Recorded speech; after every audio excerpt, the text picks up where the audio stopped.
Salam, selamat pagi. Bapak Ibu Saudara-saudara, kita akan masuk dalam renungan pagi. Mari kita berdoa. Ya Tuhan, Allah Bapa kami di dalam Yesus Kristus, urapi hati dan pikiran kami ketika kami hendak membaca dan merenungkan firman-Mu. Di dalam nama Tuhan Yesus Kristus kami berdoa. Amin. Bapak Ibu Saudara-saudara, ayat firman Tuhan yang menjadi dasar bacaan kita pada pagi hari ini terdapat di dalam Injil Yohanes 21 ayat 15 hingga ayat yang ke-17. Dan tema yang saya mau ambil adalah apakah engkau mengasihi aku? Ayat emasnya terdapat di dalam Yohanes 21 ayat 17. Firman Tuhan yang mengatakan demikian. Kata Yesus kepadanya untuk ketiga kalinya, Simon anak Yohanes, apakah engkau mengasihi aku? Maka sedihlah hati Petrus karena Yesus bertanya untuk ketiga kalinya.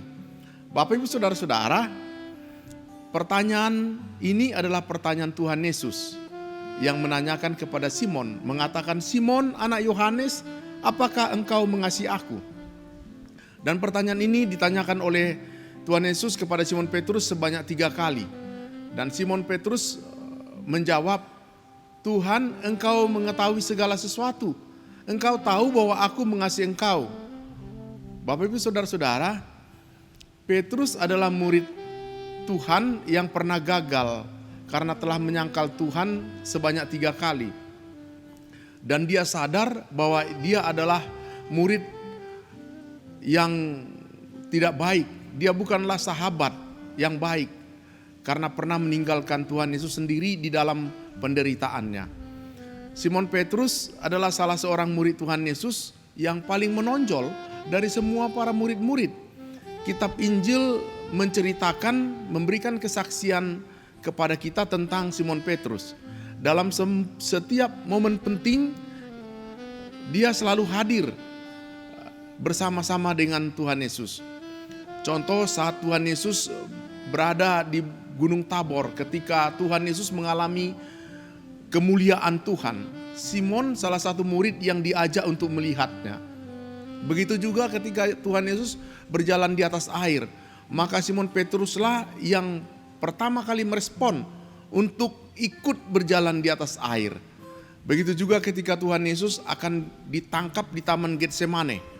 Maka dengan gagah berani Simon Petrus membacok telinga Malkus, hamba imam besar.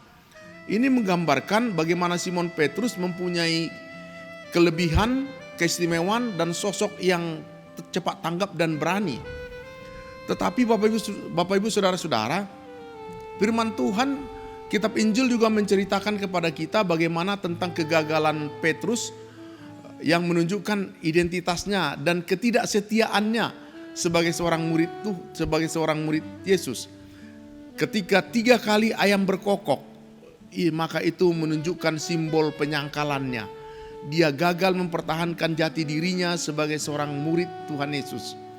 Tetapi Bapak Ibu Saudara-saudara, dari peristiwa ini kita bisa melihat bahwa ternyata Tuhan tidak pernah membiarkan Petrus melulu jatuh dalam keterpurukannya. Tuhan Yesus justru memberikan kembali kepercayaan kepada Petrus dan dia diberikan tugas untuk mengembalakan domba-domba milik Allah.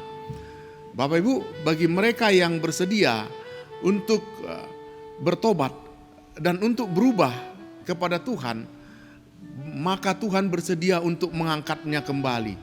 Selama orang yang pernah gagal itu mempunyai keinginan yang kuat untuk berubah, maka tidak ada yang mustahil bagi Allah.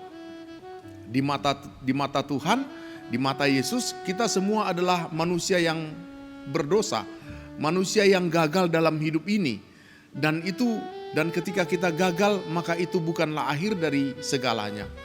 Tuhan bersedia untuk memulihkannya.